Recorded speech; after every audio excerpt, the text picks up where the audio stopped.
ವಸ್ತುನಿಷ್ಠತೆ, ವಿಶ್ವಾಸಾರ್ಹತೆ, ನಿಖರತೆಗಾಗಿ ನೋಡ್ತಾ ಇರಿ ನ್ಯೂಸ್ ಪುತ್ತೂರು, ಜನಮನದ ಪ್ರತಿಧ್ವನಿ. ಶುಭ ಸಂಜೆ. ನಾನು ಶ್ರೀಮ.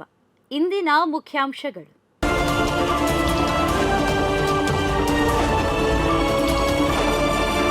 ನಿಧಿ ಫುಡ್ಸ್ನ ನಿತ್ಯ ಚಪಾತಿಯ ರಾಧಾಕೃಷ್ಣ ಇಟ್ಟಿಗುಂಡಿಯವರಿಗೆ ಎಕ್ಸಲೆನ್ಸ್ ಪ್ರಶಸ್ತಿ. ಭಾರತೀಯ ತೋಟಗಾರಿಕಾ ಸಂಶೋಧನಾ ಸಂಸ್ಥೆಯ ವತಿಯಿಂದ ಬೆಂಗಳೂರಿನ ಹೆಸರಘಟ್ಟದಲ್ಲಿ ವಿಕಸಿತ ಕೃಷಿ ಸಂಕಲ್ಪ ಅಭಿಯಾನದಡಿಯಲ್ಲಿ ಆಯೋಜನೆಗೊಂಡಿದ್ದ ರಾಷ್ಟ್ರೀಯ ಆಹಾರ ಮತ್ತು ಕೃಷಿ ಸಮ್ಮೇಳನದಲ್ಲಿ ಪುತ್ತೂರಿನ ಮುಕ್ವೆಯಲ್ಲಿ ಕಾರ್ಯಾಚರಿಸುತ್ತಿರುವ ನಿಧಿ ಫುಡ್ಸ್ನ ಮಾಲಕ ರಾಧಾಕೃಷ್ಣ ಇಟ್ಟಿಗುಂಡಿಯವರಿಗೆ innovative entrepreneur award of excellence ಪ್ರಶಸ್ತಿ ಲಭಿಸಿದೆ. ಕಾಲ್ತುಳಿತ ಘಟನೆಯ ತಪ್ಪೆಲ್ಲ ಪೊಲೀಸರದ್ದೇ ಎಂದು ಹೇಳಿಕೆ ನೀಡಿದ ಸಿದ್ದರಾಮಯ್ಯ, ನಾವು ತಪ್ಪೇ ಮಾಡಿಲ್ಲ, ಹೀಗಾಗಿ ಕಪ್ಪು ಚುಕ್ಕೆ ಇಲ್ಲ ಎಂದು ಸಮರ್ಥನೆ. ಚಿನ್ನಸ್ವಾಮಿ ಸ್ಟೇಡಿಯಂನಲ್ಲಿ ನಡೆದ ಕಾಲ್ತುಳಿತದ ಸಂಪೂರ್ಣ ಹೊಣೆ ಪೊಲೀಸರದ್ದೇ, ಸರ್ಕಾರ ತಪ್ಪೇ ಮಾಡಿಲ್ಲ ಎಂದು ಮುಖ್ಯಮಂತ್ರಿ ಸಿದ್ದರಾಮಯ್ಯ ಹೇಳಿದ್ದಾರೆ. ಈ ಘಟನೆಯಲ್ಲಿ ಸರ್ಕಾರ ತಪ್ಪೇ ಮಾಡಿಲ್ಲ, ಪೊಲೀಸರು ತಪ್ಪು ಮಾಡಿದ್ದಾರೆ, ಸರ್ಕಾರಕ್ಕೆ ಯಾಕೆ ಮುಜುಗರ ಆಗಬೇಕು ಎಂದು ಪ್ರಶ್ನಿಸುವ ಮೂಲಕ ಸಿದ್ದರಾಮಯ್ಯ ಸರ್ಕಾರವನ್ನ ಸಮರ್ಥಿಸಿಕೊಂಡಿದ್ದಾರೆ. ಅಧಿಕಾರಿಗಳ ತಪ್ಪಿನಿಂದ ಈ ಘಟನೆ ನಡೆದಿದೆ. ವೈಯಕ್ತಿಕವಾಗಿ ನನಗೆ ಇಡೀ ಸರ್ಕಾರಕ್ಕೆ ಈ ಘಟನೆಯಿಂದ ನೋವಾಗಿದೆ.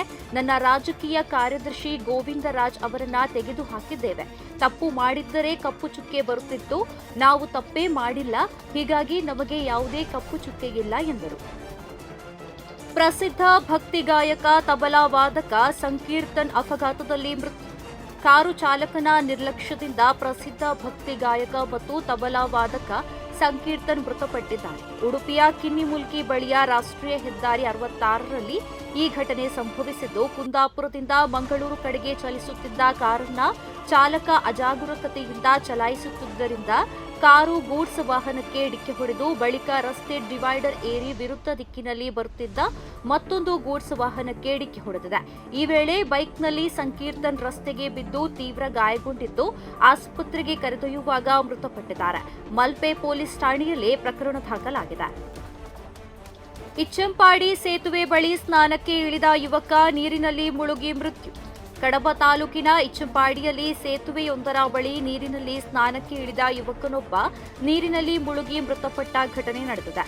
ಇಚ್ಚಂಪಾಡಿ ಗ್ರಾಮದ ಕೆಂಡಬೇಲು ನಿವಾಸಿ ಜಯನಂದ ಶೆಟ್ಟಿಯವರ ಮಗ ಚೇತನ್ ಶೆಟ್ಟಿ ಮೃತಪಟ್ಟ ಯುವಕ ಎಂದು ಗುರುತಿಸಲಾಗಿದ್ದು, ಈತನು ಮಂಗಳೂರಿನಲ್ಲಿ ವೈದ್ಯಕೀಯ ಪ್ರತಿನಿಧಿಯಾಗಿ ಕೆಲಸ ಮಾಡುತ್ತಿದ್ದರು. ನಿನ್ನೆ ಬೆಳಗ್ಗೆ 8 ಗಂಟೆಗೆ ಮನೆಯಿಂದ ಕ್ರಿಕೆಟ್ ಆಡಲು ಹೊರಟ ಚೇತನ್ ಶೆಟ್ಟಿ ಮಧ್ಯಾಹ್ನದ ವೇಳೆಗೆ ಸ್ನೇಹಿತರ ಜೊತೆ ಇಚ್ಚಂಪಾಡಿ ಸೇತುವೆ ಬಳಿಯಿರುವ ನೂಜಿಪಾಳ್ತಿಲ ಗ್ರಾಮದ ಗುಂಡ್ಯಾ ಹೊಳೆಗೆ ಸ್ನಾನಕ್ಕೆ ಇಳಿದಿದ್ದರು. ಆದರೆ ಹೊಳೆಯ ನೀರಿನ ಆಳತೆ ಅರಿಯದೆ ಮಧ್ಯಾಹ್ನ ಸುಮಾರು 1:30 ಗಂಟೆಯ ವೇಳೆಗೆ ನೀರಿನಲ್ಲಿ ಮುಳುಗಿ ಮೃತಪಟ್ಟಿದ್ದಾರೆ. ಪ್ರತಿದಿನದ ಸುದ್ದಿಗಳಿಗಾಗಿ ನೋಡ್ತಾ ಇರಿ ನ್ಯೂಸ್ ಪುತ್ತೂರು, ಜನಮನದ ಪ್ರತಿಧ್ವನಿ. ಧನ್ಯವಾದಗಳು. ವಸ್ತುನಿಷ್ಠತೆ, ವಿಶ್ವಾಸಾರ್ಹತೆ, ನಿಖರತೆಗಾಗಿ ನೋಡ್ತಾ ಇರಿ ನ್ಯೂಸ್ ಪುತ್ತೂರು, ಜನಮನದ ಪ್ರತಿಧ್ವನಿ.